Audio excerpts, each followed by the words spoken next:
a mais um TVMP Entrevista, que hoje fala sobre o Fundo Especial de Financiamento de Campanha, conhecido como Fundo Eleitoral. E eu converso com o promotor de justiça, Emanuel Levenhagen Pellegrini, coordenador-geral do Observatório de Direitos da Democracia do Ministério Público de Minas Gerais. Bem-vindo, obrigado pela sua presença aqui na TVMP. Eu que agradeço, Laura. Olá a todos que nos assistem.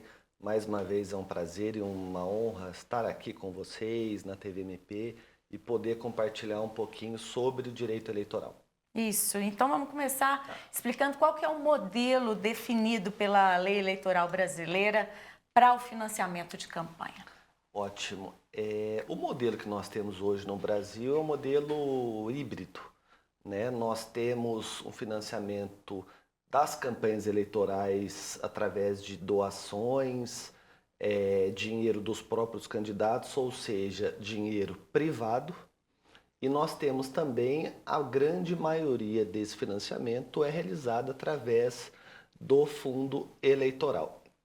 E aqui é importante dizer, Laura, que nos últimos 50 anos nós tínhamos exclusivamente como dinheiro público o dinheiro oriundo do fundo partidário, né? No entanto, em 2017, ou seja, há cerca de 7 anos, após a decisão do Supremo que proibiu as doações de pessoas jurídicas para as campanhas eleitorais, nós começamos a contar com o fundo eleitoral. Na verdade, o nome técnico dele é Fundo Especial de Financiamento de Campanha.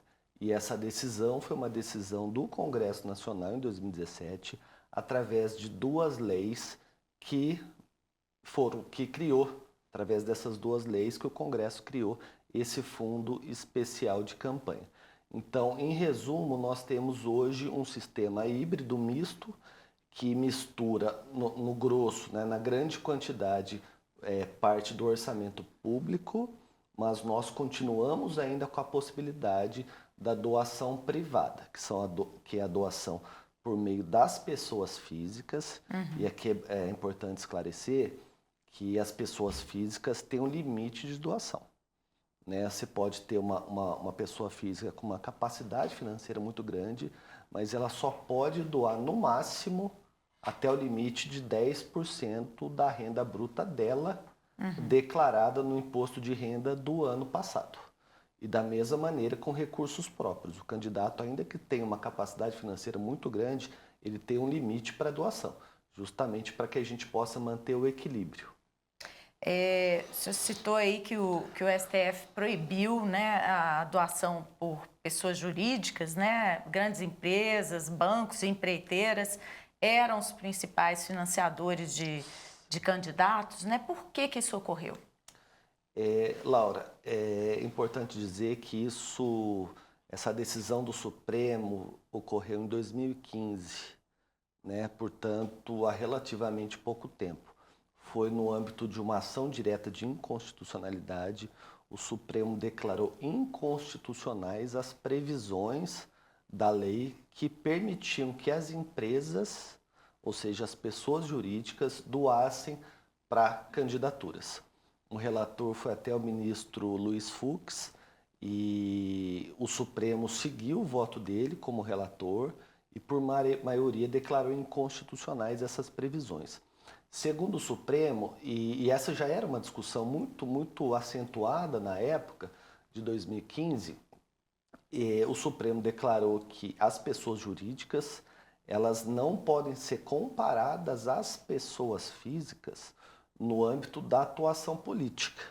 As pessoas jurídicas, segundo o Supremo, e com razão, elas não têm os mesmos direitos políticos das pessoas físicas, que é o direito de votar, o direito de ser votado e o direito de interferir de alguma maneira nas eleições. A interferência que eu digo aqui é interferência positiva enquanto cidadão. Né? Então ele declarou inconstitucionais por violação, primeiro, ao princípio democrático e, segundo, violação ao princípio da igualdade entre pessoas físicas e jurídicas. E a intenção do Supremo foi excluir a interferência econômica, o poderio econômico do poder político, do processo eleitoral. Então, o cerne da questão era, na época, né, no âmbito dessa decisão, se as pessoas jurídicas poderiam ou não participar, como as pessoas físicas, de maneira geral, da vida política. No caso, através de doações. E a gente verificava que as grandes empresas eram as responsáveis pelo grosso da maioria das doações. Então, a gente tinha bancos, grandes construtoras e outras grandes empresas que doavam não para o seu candidato de preferência. Às vezes doavam para vários, né? Doavam para vários, doavam para todos, doavam para candidatos com ideologias completamente diferentes. Nesse ambiente, inclusive, o ministro Luiz Roberto Barroso disse que isso não era uma atuação cidadã, né? Era um investimento dessas empresas. Né? Então, ela doava para todos os candidatos para que lá na frente tivesse... O que ganhasse estava bem. O que ganhasse, ela teria apoiado.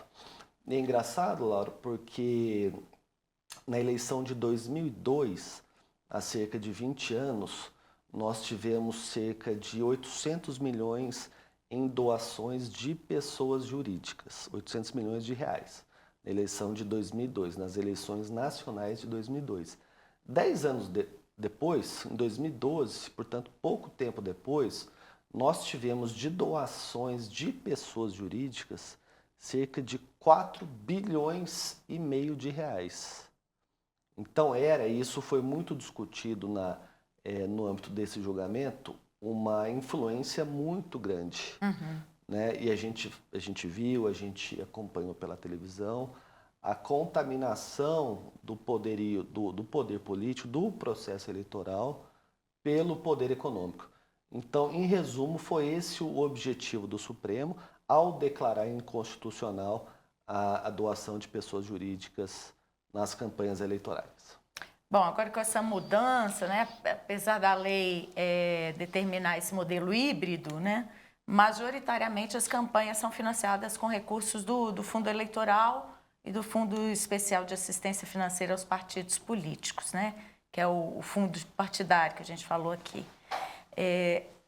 Por que se estabeleceu isso? Foi um desejo do Congresso substituir esse dinheiro perdido das empresas?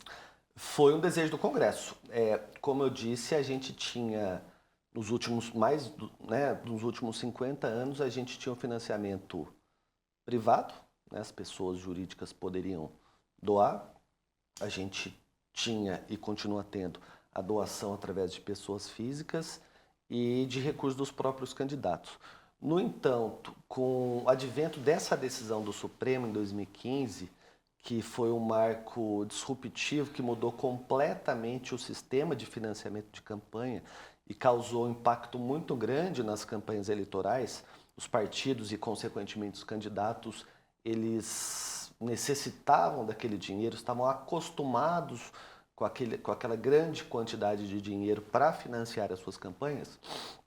Com o fim dessa fonte de financiamento, o Congresso, 2 anos depois, começou a discutir alternativas, né? Como então nós vamos fazer para financiar a nossa campanha? Isso foi muito discutido no âmbito do julgamento dessa ação do Supremo, e o Supremo até disse que não haveria nenhum prejuízo, já que os partidos sempre tiveram acesso ao fundo partidário e continuariam a ter acesso ao fundo partidário. Né? Esse ano mesmo, até junho, já foi destinado aos partidos cerca de 600 milhões de reais, só do fundo partidário. Então, em 2017, o Congresso começou a discutir essas alternativas e criou, através de 2 leis, o Fundo de Financiamento a Campanhas, né? Que é um outro fundo diferente do fundo partidário, né? Que é destinado à manutenção do partido, do dia a dia do partido, o cotidiano do partido, mas um fundo exclusivamente destinado às campanhas eleitorais. Né? Então foi uma forma de compensar a decisão do Supremo que proibiu as pessoas jurídicas de doarem para os partidos e para os candidatos. E aqui eu acho importante dizer, para que a gente tenha uma noção da evolução histórica desse valor do Fundo Especial de Financiamento de Campanha, que é o conhecido como fundo eleitoral ou também o fundão, que a gente costuma ver na imprensa. O primeiro ano que ele foi utilizado foi em 2018. A criação em 2017 e ele foi utilizado em 2018. Houve uma previsão da lei orçamentária de cerca de 1 bilhão e 700 milhões de reais em 2018. Em 2020, nós tivemos uma eleição nacional, né, para presidente. O valor subiu, foi de cerca de 2 bilhões e 200 milhões. 2 anos depois, nós tivemos a última eleição nacional para presidente, governador, deputados, etc. E o valor mais do que duplicou. Foi para 4,9 bilhões. E Que é o esse mesmo ano, valor desse ano, né? exatamente. E esse ano mantiveram o mesmo valor, 4,9 bilhões. E é o Congresso que determina, que aprova esse valor?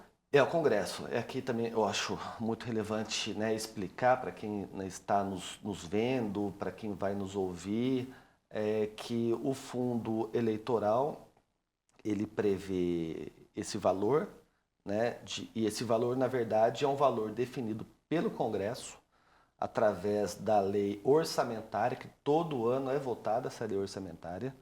Né? Então, esse ano o Congresso votou lá atrás, no finalzinho do ano passado, esse valor de 4,9 bilhões. Então, esse valor é o valor que o Congresso mesmo que decide. E é o recorde de gasto até hoje. É o recorde de gastos.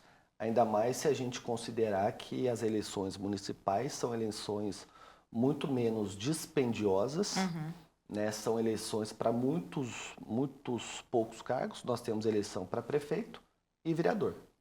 Né? Em comparação com a eleição para presidente, nós temos eleição para presidente, para senador, para deputado, para governador, para deputado estadual. Portanto, é uma eleição muito mais dispendiosa. Isso foi muito debatido no finalzinho do ano passado, no Congresso Nacional. A proposta inicial, veja só, Laura, era de cerca de 900 milhões de reais, a proposta para o fundo. Né? Através de emendas, aumentaram para 4,9 bilhões. Então, a proposta era de menos de 1 bilhão. E a proposta que foi aprovada foi para quase 5. E até o presidente Rodrigo Pacheco, de forma muito interessante, ele até disse que durante os debates, que de fato não fazia nenhum sentido a manutenção desse valor, considerando a natureza das eleições muito mais baratas, digamos assim, e que talvez fosse muito mais racional utilizar o valor da última eleição municipal de 2 bilhões e, no máximo, corrigir monetariamente esse valor. Daria cerca de 2 bilhões e meio. Né? Mas 5 bilhões, de fato, é um valor muito grande se comparado à última eleição nacional. O Brasil é o país que lidera, né, o ranking mundial de uso de dinheiro público para financiamento de campanhas eleitorais.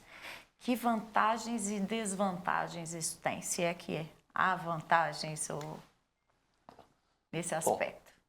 Bom, a primeira vantagem que eu vejo, e eu acho que esse foi um dos objetivos, né, não explícito, mas da criação desse fundo de financiamento, é a transparência nos gastos, né? É a transparência nos gastos, porque é aquele valor específico que será utilizado, que deverá ser utilizado para o financiamento de campanha.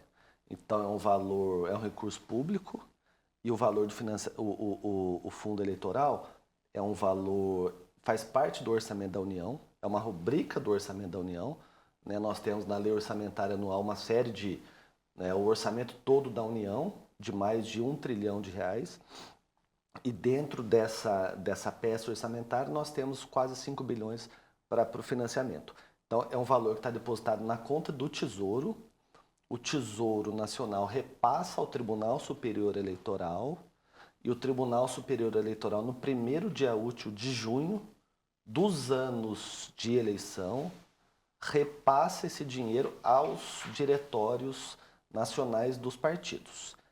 que aí, dentro da sua decisão interna, repassa internamente aos candidatos, respeitada a cota de gênero e a cota de racial. No entanto, Laura, e aqui é importante dizer que esse valor é fiscalizado. É muito fiscalizado. Como é que isso é feito? É fiscalizado pelo Ministério Público Eleitoral e pela Justiça Eleitoral durante toda a execução dessa verba que é pública, mas principalmente no momento da prestação de contas do partido perante a Justiça Eleitoral. Então, os partidos, os candidatos, eles precisam comprovar direitinho como e quanto daquele dinheiro foi gasto, né? O que eles fizeram com aquele dinheiro. Se verificado pelo juiz eleitoral, pelo promotor eleitoral, que aquele dinheiro foi mal gasto, foi desviado, aquele partido ou aquele candidato pode ter as contas desaprovadas. E essa consequência é importante, porque se aquele partido ou aquele candidato tiver a conta desaprovada, ele pode perder parte do próprio fundo de financiamento para as próximas eleições e também do fundo partidário, ou seja, ficar sem dinheiro.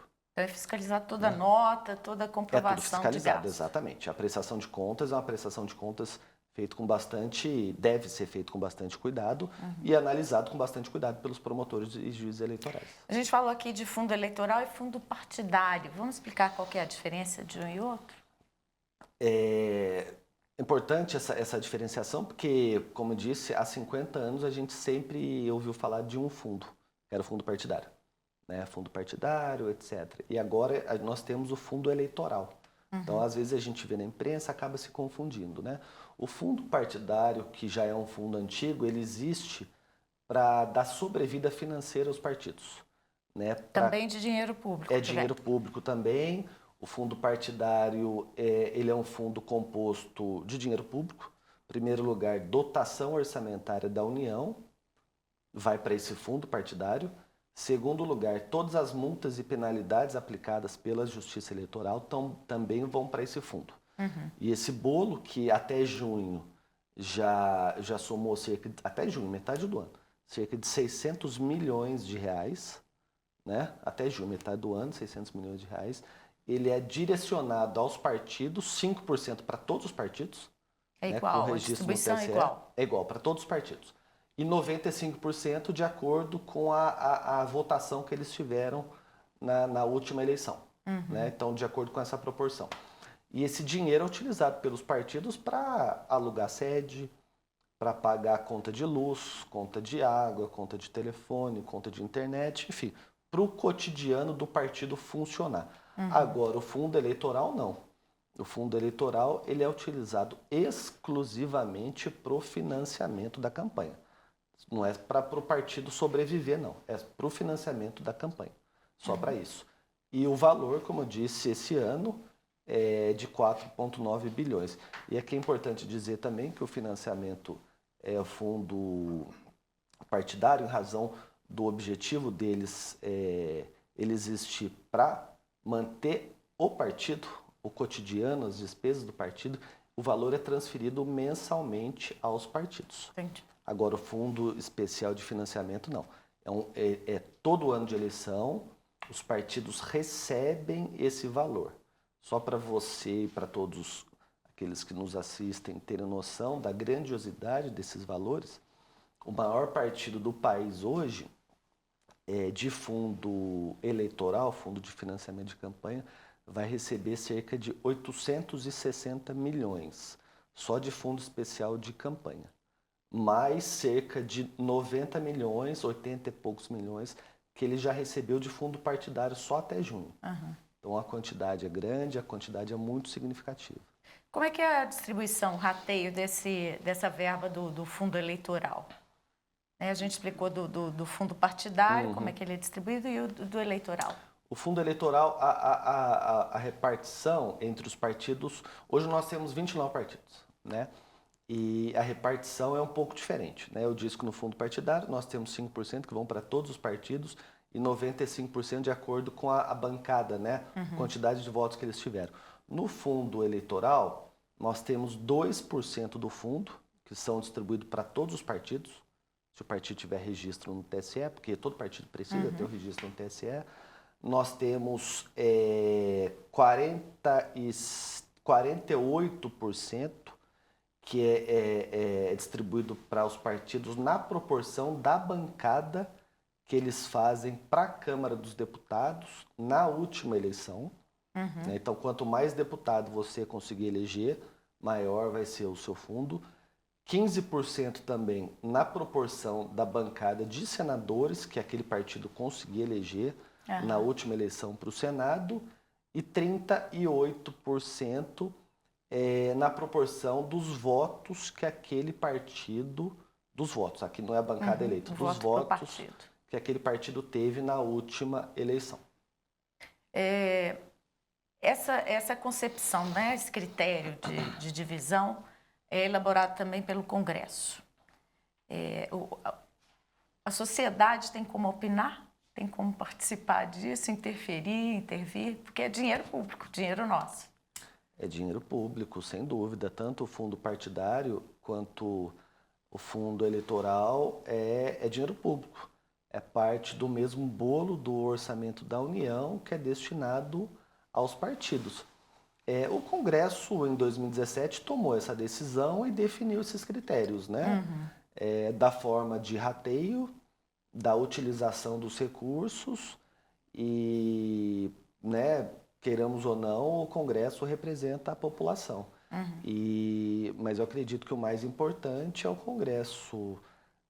A população está atenta a todo ano de eleição no momento da formalização, da votação da lei orçamentária.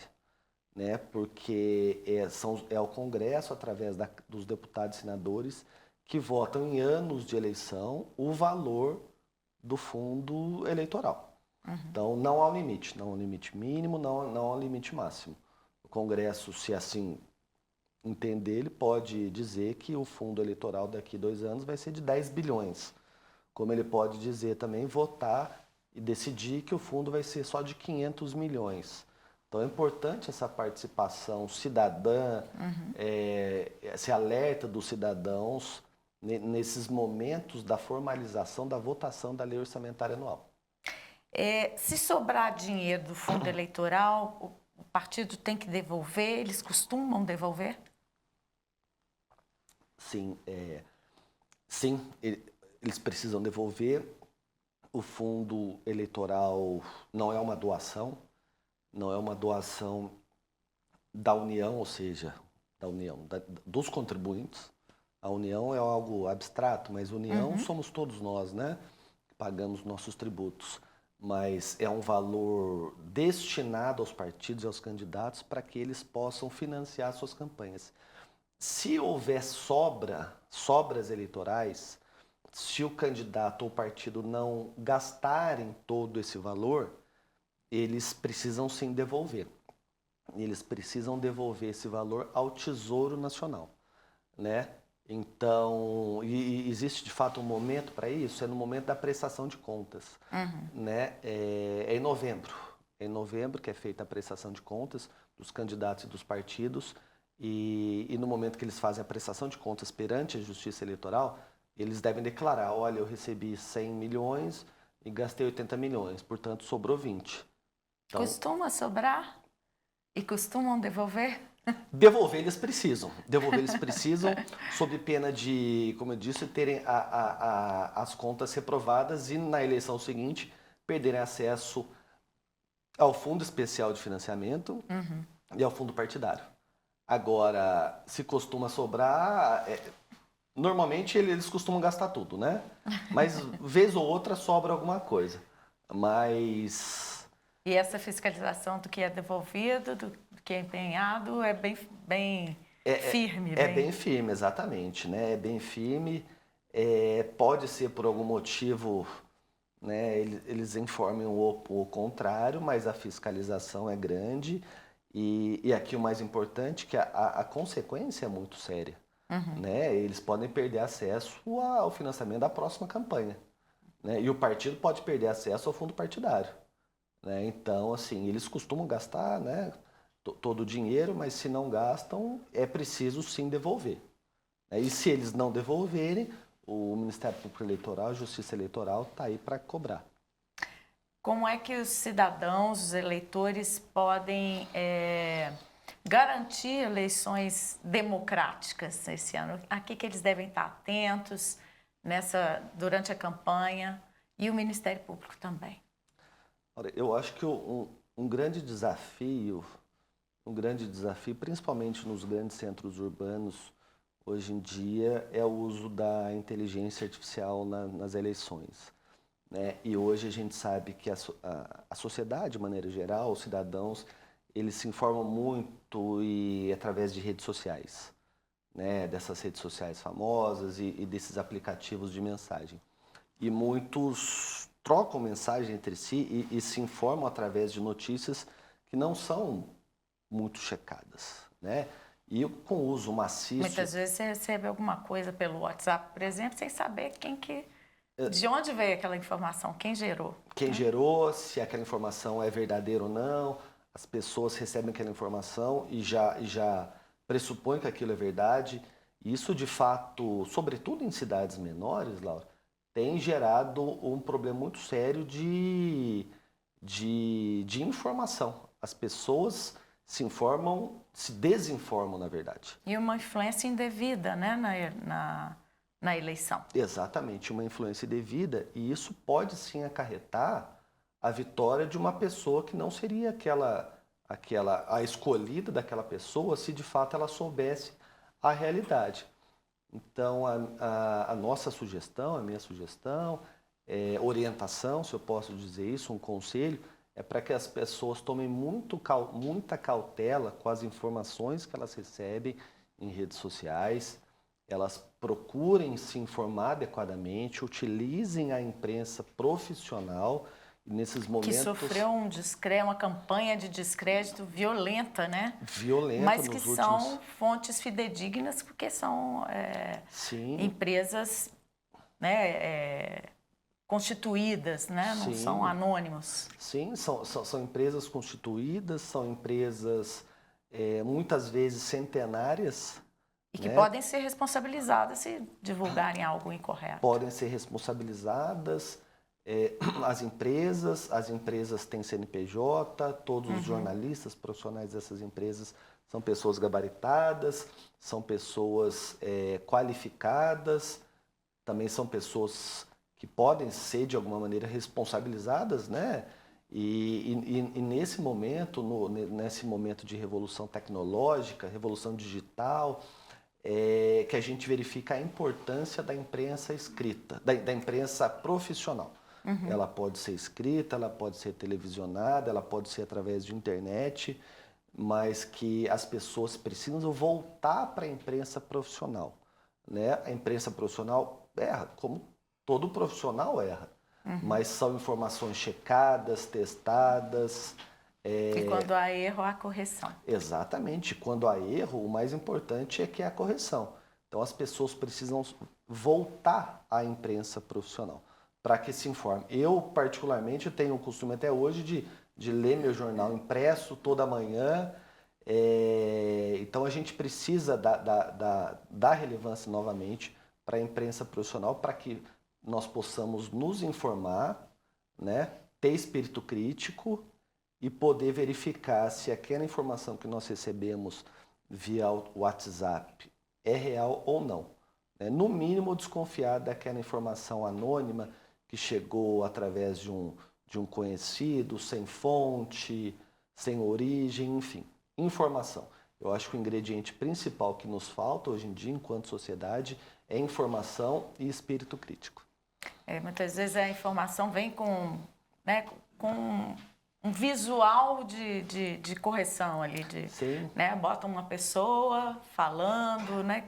Parece crível, mas na verdade você não sabe nem quem é, de onde surgiu essa pessoa, qual a intenção dela. É desconfiar sempre e checar. Exatamente, é importantíssimo isso, desconfiar sempre e checar. Ok, muito obrigada pela sua presença aqui, mais uma vez, né, na TVMP, e dessa vez para o TVMP Entrevista. E boas eleições para a gente. Muito obrigado, viu? Obrigada. Até uma próxima.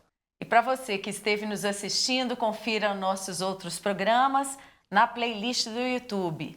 mpmg.oficial. Volto em breve. Até!